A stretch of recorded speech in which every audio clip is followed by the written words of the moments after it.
Hi guys, it's Sophie. So today I wanted to do a book review for you. I mentioned this one in my wrap up and I really would like to talk a little bit more about it than I got to in that time, and that is A Doubter's Almanac by Canin. Now we're going to do a brief outline of the novel before we dive into any specific facet of it.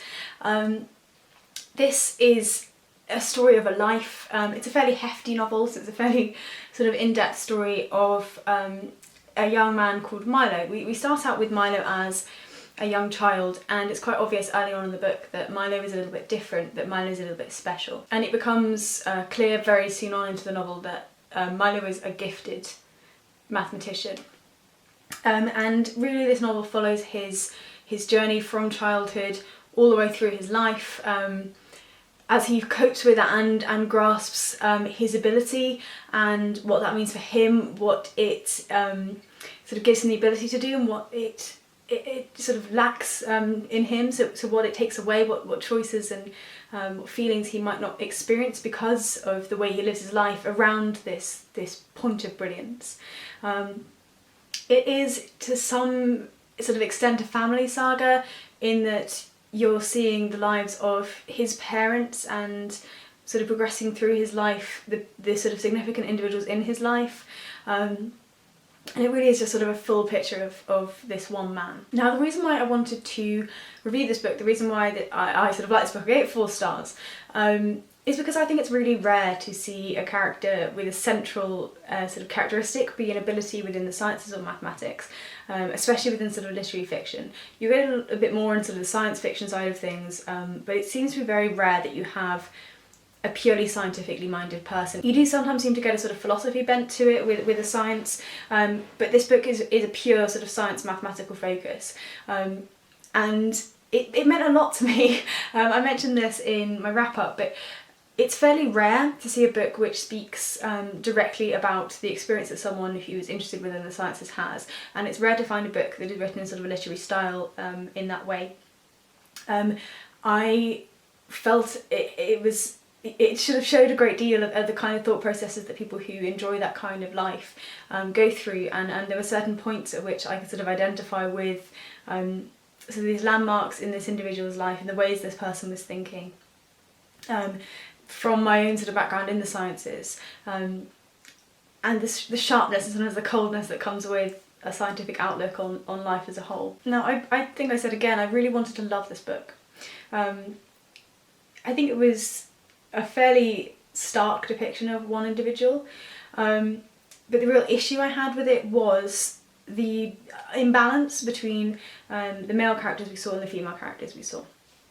So from what I've told you, and I'm trying very hard not to spoil it, which is why I keep sort of stopping and thinking, but from what I've told you, we are aware that there is an individual who is brilliant within mathematics.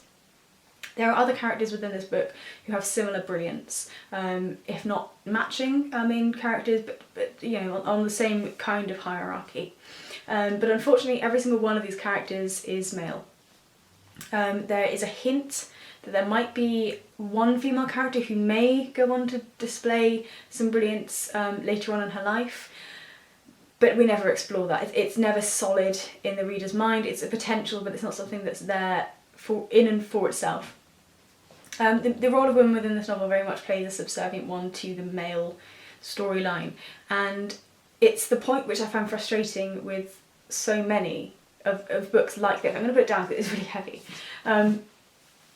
But it's the issue I have with so many books that are these sort of great big buzzy releases which tend to be from male authors. Now, I like those kind of books. I think that's probably something I need to sort of think about and think about why I enjoy them so much, whether I'm potentially spending money and putting down the sort of female authors. We'll talk about that a little bit more in my year wrap up, but I do really enjoy these big meaty male novels.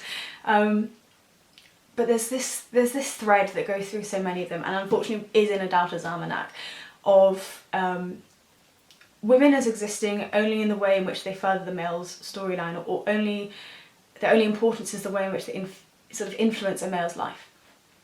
Now, I don't have an issue with having a character as a sort of central point at which everyone else is referenced from. I think the point at which I struggle is where it becomes transparent how many of these women in fiction are paper thin.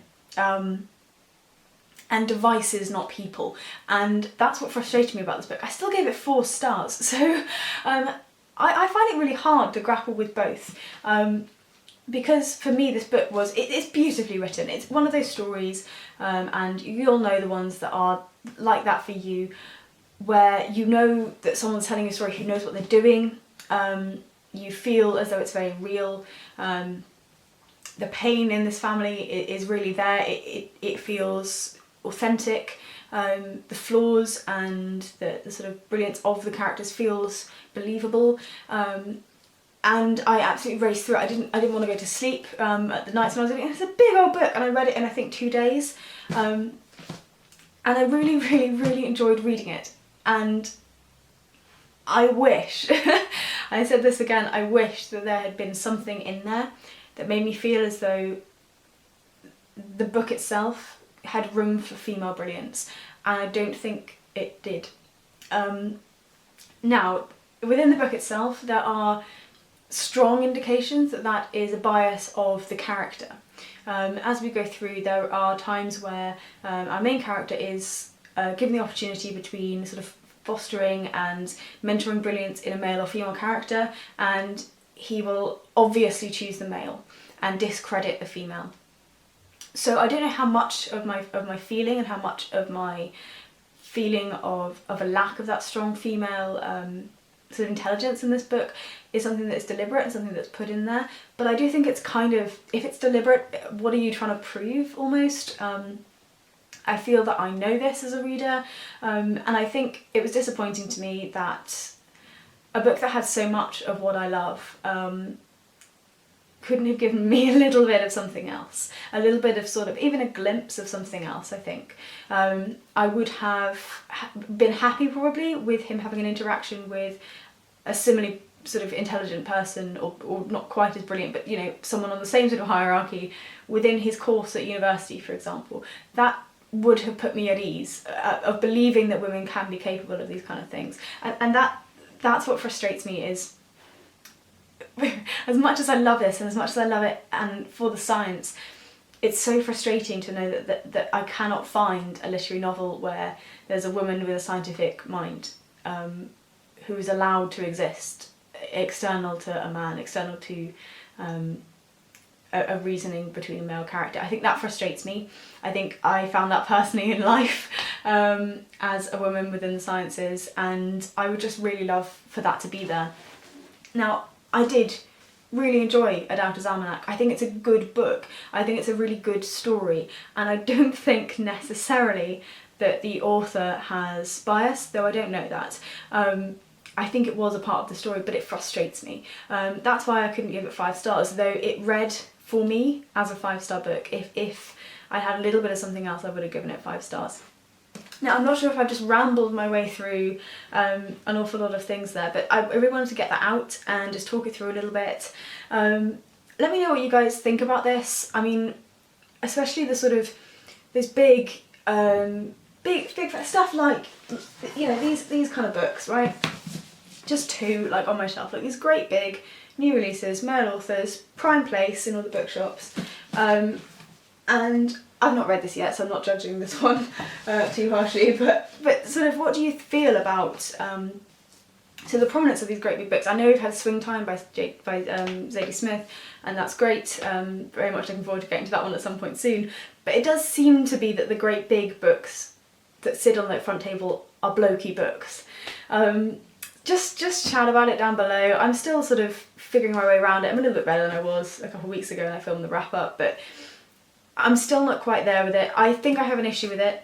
Not sure if it's with the book itself or whether that's an overall issue with like publishing at the moment. But yeah, chat in the comments down below, and I'll see you guys tomorrow in my next Vlogmas video. Bye bye.